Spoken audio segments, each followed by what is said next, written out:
Hey, what is up everybody? So I have seen a lot of people talking about a bit lower picture quality while taking zoom photos with the Galaxy S21 Ultra. So we will talk about it in this episode. The Galaxy S21 Ultra has some awesome zoom capabilities, but still taking photos at 2.5x or 2x zoom feel like they have a bit lower picture quality as compared to the 1x zoom. For this, we have to understand the cameras present on the back of the smartphone and how they work. First of all, we have an ultra-wide camera which works the best at 0.6x zoom. So make sure when you are taking an ultra-wide shot, the zoom is set to 0.6x. In this way, you are getting the full picture quality from that sensor. And if you try to zoom in, it will crop the image from the main ultra-wide sensor. In this way, the image quality will be compromised.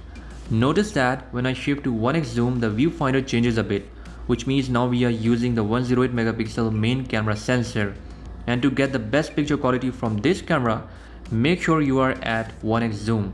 If you try to zoom in, it will basically crop the image to show the zoom result, and this will happen till 2.9x zoom. At 3x zoom, the 10 megapixel 3x telephoto camera will kick in.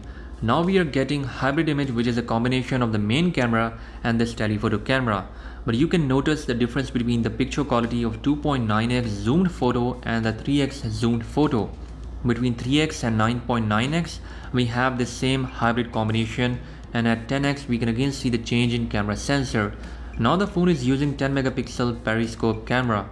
From 10x to all the way till 100x, we have this hybrid combination.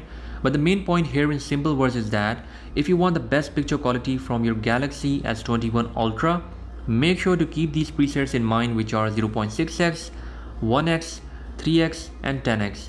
I'm not saying the picture quality from the 2.5x or 5x zoomed photo is bad, but if we compare the two photos side by side, there is definitely a difference, and to some people it is noticeable and to some it's not. So this was a little tip for the Galaxy S21 Ultra that I noticed as well while using this phone. And that was about it for today's episode. I'll catch you guys in the next one. Until then, bye bye.